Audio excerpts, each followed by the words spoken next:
bienvenue dans ce nouveau tuto consacré à cet album Histoire précieuse, un tuto de la 4e page cette fois. Alors une page pop-up super facile à réaliser et surtout aussi très rapide.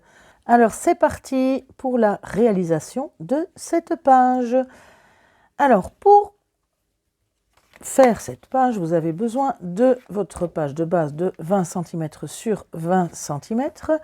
Il vous faut également deux morceaux de 11 cm et demi sur 15 cm dans lequel vous faites un pli à 1 cm et demi sur les deux morceaux. Ensuite, un morceau juste 1 mm plus petit, 11,4 cm sur 15 cm, ce sera la partie centrale. Et un dernier morceau de 13 cm sur 15 cm dans lequel vous faites un pli à 1 cm et demi de chaque côté. Alors pour la fermeture de la page, vous avez besoin, si vous faites la même fermeture, donc de petits disques. Ici j'en ai découpé 4 que j'ai collés ensemble, découpés simplement avec une perforatrice ronde. Si vous avez des dies ronds, ça marche aussi, voire aussi un compas, une bonne paire de ciseaux, et voilà. Alors je n'ai pas encore mis le papier scrap, donc je n'ai pas encore fait le trou, ni mis l'attache parisienne, les deux petites attaches parisiennes que vous avez besoin pour fixer ceci.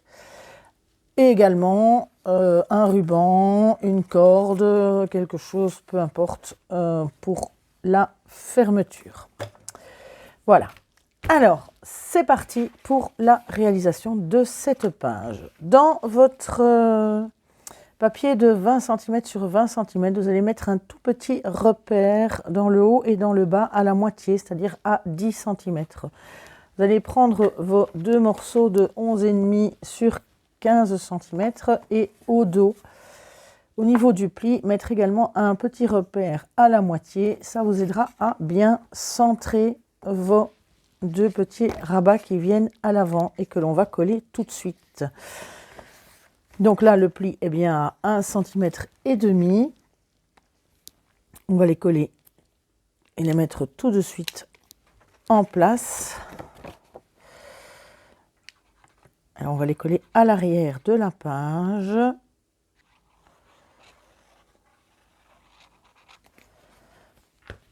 Voilà. Je vais le glisser à l'arrière et je peux faire coïncider mes deux petits repères en mettant bien le pli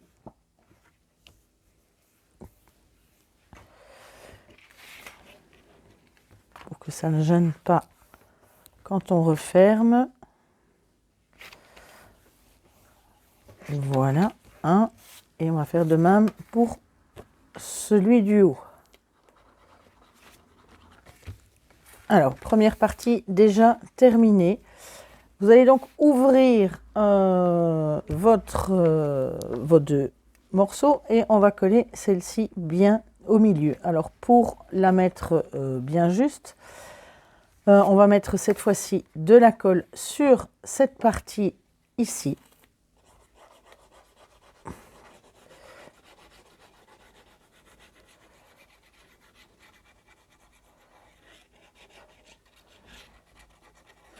Voilà. On va tout simplement venir ajuster, donc ma partie avec la colle se trouve ici. Je vais venir vraiment ajuster dans le haut de ma page, bien juste, pour que ce soit tout à fait correct. Et je vais tout simplement coller la petite patte. Quand je le replie par là, c'est parfait. Rien ne gêne nulle part. Voilà. Et il nous reste un dernier morceau à coller. Alors on va commencer par coller sur cette partie-là. Vous allez remettre de la colle sur cette petite patte de collage ici, donc de 1 cm et demi. Et on va venir la coller sur la partie centrale, bien au-dessus du pli, comme ceci.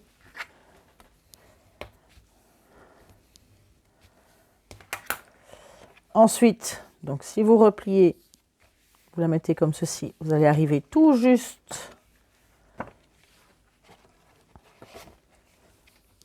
à ce niveau aussi, au niveau du pli, ici. Alors là, il suffit tout simplement de remettre de la colle sur cette partie-là. De nouveau, la petite patte de collage d'1,5 centimètre. Et de replier par-dessus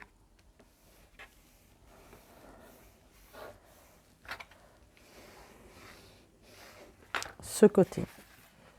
Et voilà. Votre page est déjà terminée. Donc on ouvre et quand on ouvre le bas, ça tourne en même temps.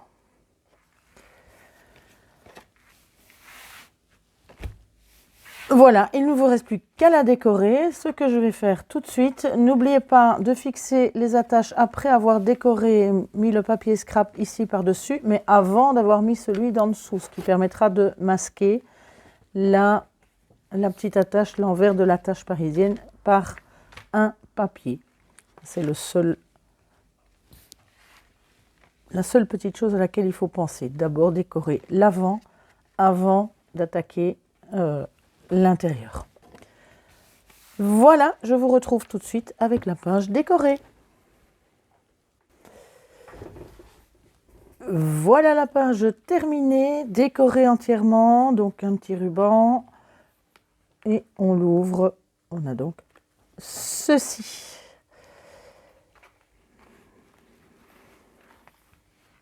Voilà, alors le matériel utilisé pour ceci, on a donc la perforatrice en coin pour les coins photos, les petites demi-perles ici utilisées, ce sont celles qui viennent de chez Action, tout comme le papier. Donc ici, les plus petites.